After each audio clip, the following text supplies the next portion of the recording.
Hello दोस्तों, नमस्कार। कैसे हैं आप? तो दोस्तों, आज के इस वीडियो में हम देखने वाले हैं रीजनिंग के ऐसे 4 प्रश्न जहां हर बच्चा कंफ्यूज हो जाता है। जी हाँ दोस्तों, ये टॉपिक आज का है अंग्रेजी वर्णमाला परीक्षण, और इससे 4 प्रश्न मैं आपसे ऐसे कराने वाला हूं जहां पे आप हर बच्चा कंफ्यूज हो जाएगा और अपना समय नष्ट करेगा। चलिए, सबसे पहले मैं उस प्रश्न को दिखाता हूं, आपके सामने से दिख रहा होगा।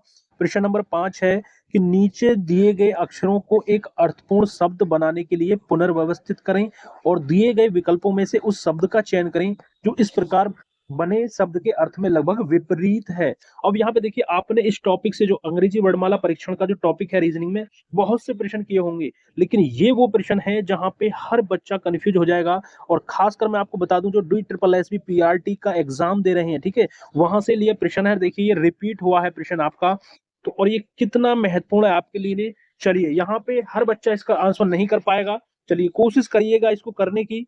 मैंने प्रश्न पढ़ दिया है कि नीचे दिए गए अक्षरों को एक अर्थपूर्ण शब्द बनाने के लिए पुनर्व्यवस्थित करें। देखिए, ये यहाँ पे अक्षर दिए हुए हैं, यहाँ पे EFNGDENIA, ठीक है, ये यहाँ पे जो है आपको अक्षर दिए गए हैं। अब इनसे एक अर्थपूर्ण शब्द आपको बनाना है, ठीक है। अर्थपूर्ण शब्द बनाने के लिए इनको पुनर्व्यवस्थित करें, ठीक है। एक अर्थपूर्ण शब्द इनसे जो मिलकर आपको बनाना है, और उसके बाद उसका विपरीत आपको ढूंढना है, लगभग विपरीत, ठीक है, तब जाके आप इसका आंसर कर पाएंगे। तो यहाँ पे हर बच्चा कंफ्यूज हो जाएगा, अच्छे से कैसे करें। तो मैं यहाँ पे बता दूं आपको कि इस प्रश्नों को कैसे करते हैं। देखिए, सबसे पहले जरूरी बात, ऐसे प्रश्नों को हल करने के लिए दोस्तों आपकी वोकेबुलरी जो है मजबूत होनी चाहिए, स्ट्रांग होनी चाहिए, ठीक है। सबसे पहले क्या, वोकेबुलरी आपकी स्ट्रांग होनी चाहिए। और एक काम और करिएगा आप, कि इसको दो तरीके से, कैसे, एक तो वॉविल अलग कर लीजिएगा इसके, और कॉन्सोनेंट अलग कर लीजिएगा, ठीक है। वॉविल और कॉन्सोनेंट जो है आप अलग कर लीजिएगा, तब आप थोड़ा सा प्रयास कर सकते हैं, ठीक है। जैसे कि इन शब्दों से मैं यदि बात करूं, तो एक अर्थपूर्ण शब्द जो बनेगा, अर्थपूर्ण शब्द जो आपका बनेगा वो क्या बनेगा, वो बनेगा आपका डिफिनिंग, DEFENING,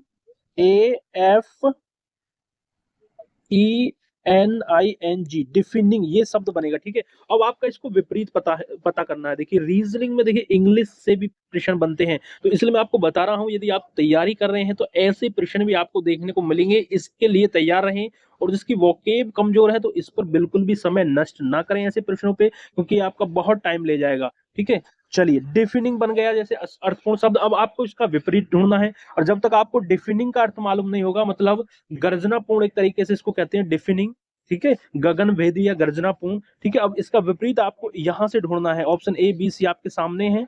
तो इसका विपरीत जो होगा वो होता है आपका स्टिली, ठीक है। इसका मतलब होता है शांत, चुप, खामोश रहना, ठीक है।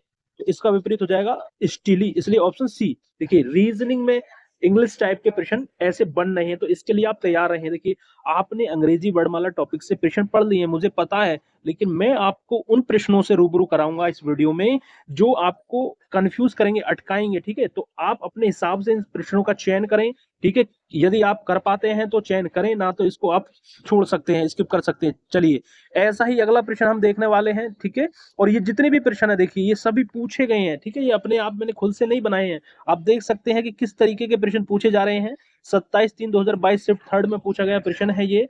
देखिए, पढ़िएगा कि एक सार्थक शब्द के अक्षरों को अव्यवस्थित किया गया है और उन्हें क्रमांकित किया गया है, ठीक है। एक तो पहले देखिए, पहले वाले में तो खाली अव्यवस्थित दिए थे, लेकिन अब की बार क्या कर दिया, उन्हें क्रमांकित भी कर दिया है। आपको शब्द का निर्माण करना है और उस विकल्प का चयन करना है जो शब्द बनाने के लिए संख्याओं द्वारा इंगित अक्षरों का सही क्रम देता है, ठीक है। तो पहले क्या था, पहले क्रम नहीं दिया था, लेकिन इस बार क्या है, क्रम भी दे दिया है। जैसे ई को 1 से इंगित किया गया है, एल को 4 से, बी को 3 से, डी को 7 से, आर को 2 से, यू को 5 से और ए को 9 से, ठीक है। अब यहाँ पे पहले तो इसको अर्थपूर्ण बनाना है, ठीक है। इनसे मिलकर जो एक शब्द बनेगा उसको आपको अर्थपूर्ण बनाना है। पहले जरा सोचिएगा क्या बन सकता है इनसे मिलकर एक शब्द, ठीक है। यहाँ अगर मैं वॉवल वगैरह एक जगह लिख लूं, देखिए, पहले ई लिख देता हूं मैं, ठीक है। कोशिश करिएगा जो वॉवल हैं आपके उनको एक जगह लिख लीजिए, ठीक है। ई है इसमें वॉवल, और आपका ए है और यू है, ठीक है, इनको एक जगह लिख लीजिएगा। और बाकी बचे जो हैं उनको अलग लिख लीजिएगा, LB D और R, ठीक है। अब थोड़ा सा सोचिएगा कि इनसे मिलकर ऐसा कौन सा अर्थपूर्ण शब्द बन सकता है। जरा सोचिएगा दोस्तों, यदि आपकी वोकेब कमजोर है तो आप नहीं कर पाएंगे, लेकिन यदि आपकी वोकेब अच्छी है, वोकेबलरी अच्छी है, तो आप थोड़ा दिमाग लगा के, थोड़ा टाइम लगेगा लेकिन आप कर पाएंगे। ठीक है, जितना कम अक्षर होंगे इतना ही आप जल्दी कर पाएंगे। देखिए यहाँ पे 7 वर्ड है कम से कम, तो इनसे जो मिलकर बनेगा क्या बनेगा, इनसे जो मिलकर बनेगा वो बनेगा आपका ड्यूरेबल। ठीक है, ड्यूरेबल। ठीक है, ड्यूरेबल बनेगा। अब यहाँ पे आपको क्रम यहाँ पे दे रखा है, देखिए ऑप्शन ए बी सी। ठीक है, अब डी का कितना है 7। ठीक है, तो 7 यहाँ पे लिख दीजिएगा 7। यू का कितना है आपका 5। आर का कितना है यहाँ पे देखेंगे 2 है। ए का कितना है, ए का 9 है। ठीक है, 7529, 7529 कहाँ पे है, यहाँ पे भी है, यहाँ पे भी है। हाँ ये रहा ऑप्शन बी। ठीक है, अच्छा ऑप्शन ए में भी है, और थोड़ा सा आगे करते हैं, बी का कितना है 3। ठीक है, तो इसलिए ऑप्शन ए हो जाएगा 7.7529,341, ऑप्शन ए हो जाएगा। ठीक है, इन प्रश्नों के लिए आप तैयार रहें और ऐसे प्रश्नों का बार बार रिवीजन करें, क्योंकि ये रिपीट भी हो सकते हैं आपके एग्जाम में। पिछला प्रश्न देखा था आपने, वो रिपीट हुआ था। ठीक है, इसके लिए तैयार रहें। चलिए एक और प्रश्न यहाँ पे, अगला प्रश्न देखेंगे इसी तरीके का। चलिए ये प्रश्न आपके सामने है, पढ़िएगा कि शब्द CONTRACT कॉन्ट्रैक्ट, शब्द कॉन्ट्रैक्ट के पहले, देखिए किस तरीके से बनना है प्रश्न, कि शब्द कॉन्ट्रैक्ट के पहले, पहले हो गया सी, उठा लिया मान लीजिए सी, पहले, पहला क्या है सी, दूसरे, दूसरा ओ हो गया, चौथे, चौथा कौन सा हो गया टी। ठीक है, चौथे पांचवा, और पांचवा आर हो गया। ठीक है, और छठे, और छठा कौन सा हो गया ए। छठे अक्षर से ए से आरंभ होकर एक सार्थक शब्द बनता है। ठीक है, निम्नलिखित में से कौन सा शब्द बीच का अक्षर होगा, मतलब कहने का मतलब ये है आपको कि यहां से ये पहले, दूसरे, चौथे, पांचवें, छठे अक्षर आपको उठाने हैं। ठीक है, हमने उठा लिए COTRA। ठीक है, ये शब्द है। अब आपको देखिए यहाँ पे और दे दिया है कि ए से आरंभ करना है वो वर्ड। ठीक है, तो आप ए यहाँ पे सबसे पहले लिख लीजिएगा ए। ठीक है, ये कट गया।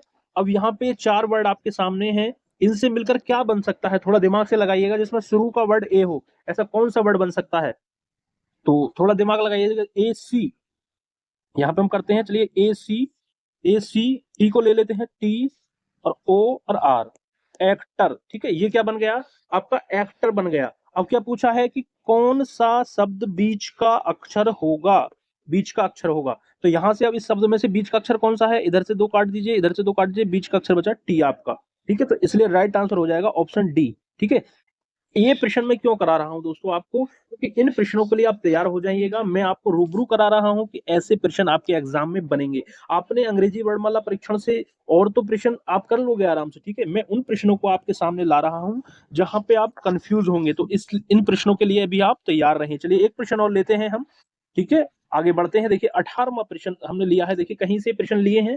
ठीक है, आप एक क्रमांक पे मत जाइएगा, बस प्रश्न देखिएगा कि प्रश्न कैसे पूछे जा रहे हैं। ठीक है, उसके लिए तैयार रहिएगा।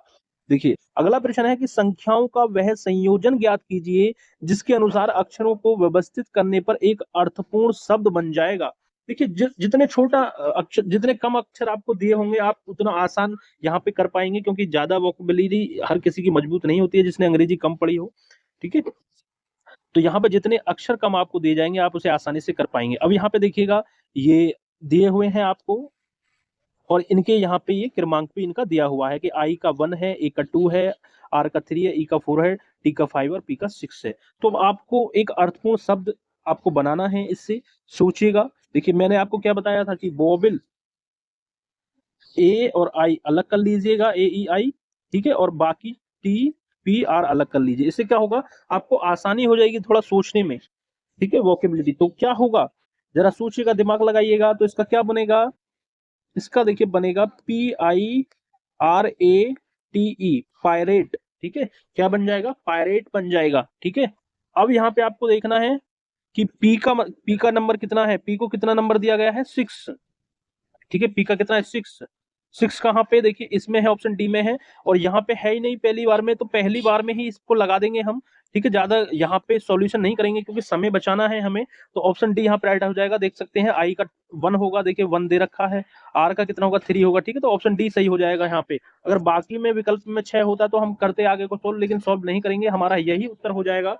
ठीक है, तो ऐसे प्रश्नों के लिए आप तैयार रहें दोस्तों, और तब तक आप, जब तक आपका एग्जाम नहीं हो जाता DSSS PRT का, तब तक मैं आपके लिए रीजनिंग के ऐसे ही प्रश्न आपके लिए, जहां आप अटक सकते हैं, उन प्रश्नों को प्रत्येक टॉपिक से आपको मैं कराने वाला हूं। तो चैनल पर नए हैं तो चैनल के साथ जुड़ जाएं, क्योंकि यहाँ हमारे चैनल पर आपके लिए अदर कॉम्पिटिटिव एग्जाम्स की भी क्लासेस आपको देखने को मिलेंगी दोस्तों। तो चैनल को सब्सक्राइब जरूर करें, वीडियो पसंद आई हो तो वीडियो को लाइक करें, शेयर करें, ठीक है, अपने दोस्तों तक।